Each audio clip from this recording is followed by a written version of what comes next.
Given the lack of foreign reserves in Papua New Guinea, the government plans to look at ways to have companies holding funds offshore to divert them back in.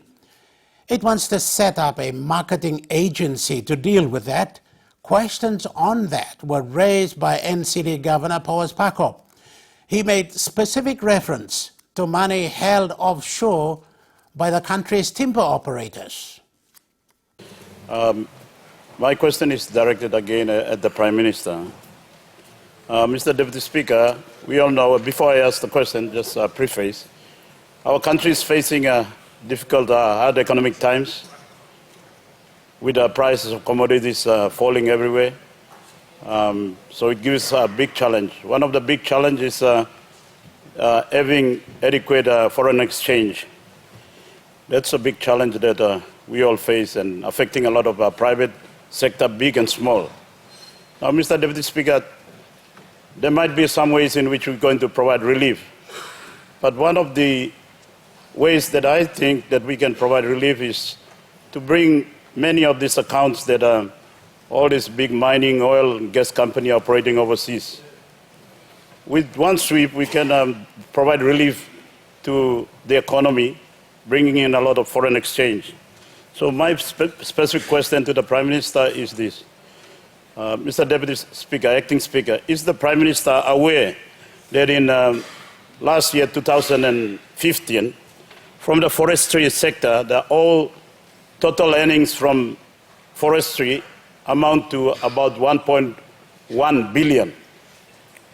Secondly, is he aware that of that 1.1 billion, only 30% have been brought in back onshore by the logging companies, just to keep them surviving, pay the workers, pay for fuel, pay for other operational costs. 30% of that money is still offshore. Thirdly, is he aware that the minister, under Section 118 of the Forestry Act 1991, has powers to order those companies to bring all their accounts in? It can still be their money. No problem, they earn it. But, you know, they sold our logs. And we have the right to bring that money here. And they can keep it in their account. But once that money comes into the account, we'll be flush with cash again. The banks will be able to give a lot of loans, you know, free with low interest rate. And I believe if we ever concerned that this might generate inflation, I'm sure the Minister of Finance and Minister of Treasury and the Governor of the Central Bank can control inflation. But the point is this, that not only I've just pointed out the Acting Speaker, for the forestry sector. Imagine the gas and oil and mining sector, all the money that they're keeping offshore. I'm sure it goes to more than billions. Why are they keeping it there? Is there a policy decision by the government? Or is there an agreement clause that allows them to keep those money offshore? And can the Prime Minister and the government, through the Minister of Finance and Treasury, give some direction or order or allow the Minister of Forest, with one sweep, get all this money back on shore, or at least majority of it? Thank you, Mr. Deputy Speaker. Prime Minister. Thank you very much, Deputy Speaker, and I thank the good Governor for NCDC for his question on the forestry sector and the amounts of money that are supposed to be received from the logging exports that we do in the country. Mr. Speaker, just like forestry and also many other big projects in the country, we have made agreements with many of the developers where in the past 40 years our governments had allowed them to keep money overseas and bring money on a regular basis into the country that will help them meet their operational requirements. Mr. Speaker, this has created a situation where we think that we are running out of foreign currency, when exporters are keeping money overseas and are not being able to bring it in. Mr. Speaker, Central Bank over the past few months have been directly talking to each of the exporters and forcing them to bring the money back where we don't have agreements.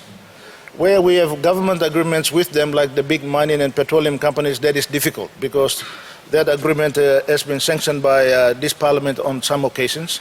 And as a result of that, they are allowed to keep the money overseas. We need to change the way we are doing business.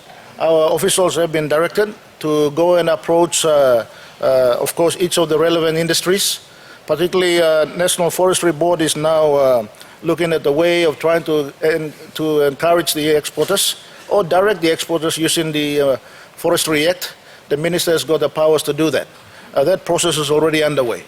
And Mr. Speaker, also we are also trying to control the industries by invoking Section 25, where government can create a marketing agency, where we will take control of the marketing of the logs. Whoever who cuts the timber does not matter. Government can take charge of it. Because sometimes prices are issues, sometimes transfer pricing are becoming a big issue in the country, where Papua New Guinea and Papua New Guineans are missing out on a lot of revenue from these industries. It's not only forestry, but it's across the board, Mr. Speaker, fisheries and everywhere else. So our officials are working on it. We will be making a very detailed statement in this because it is shifting over a long-established policy. Long-established policy, particularly in the mining and petroleum sector, where they want to take control of the revenues. We are at their mercy in most of the time to bring the money into the country. On foreign exchange, I want to inform the good governor and this honorable house that you will see the statement by the managing director for BSP today. You would see that the government has already been talking to the major exporters to bring funds in there. As a result, more and more funds are coming in. At the same time, global commodity prices are improving, so more and more foreign exchange is coming in, and you will see from his statement that all the other small outstanding bills have been paid except for some of the major users of foreign currency. That is companies like Digicel and Trukai and all these companies where the demand is quite high. So 4 or 5 companies, their demands are still outstanding, but the rest of the demands are being met on a regular basis, and it is improving. So, Mr. Speaker, again, I agree with the governor that we need to find a way so that we can keep more foreign currency into the country. Many a time, I know members of parliament have been told about this Dutch disease, where we bring in too much money coming into the country that will create issues for the economy. But, Mr. Speaker, I think our central bank and, of course, the commercial banks have been allowed to now open foreign currency accounts in country. So if they're going to bring US dollar in, they can keep it in US dollar in Papua New Guinea.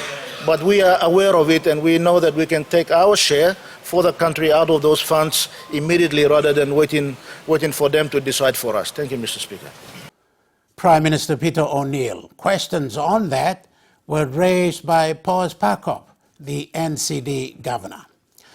This has been PNG Tonight. Thank you for watching. We'll have for you another of the same tomorrow. I'm John Higgins. Good night.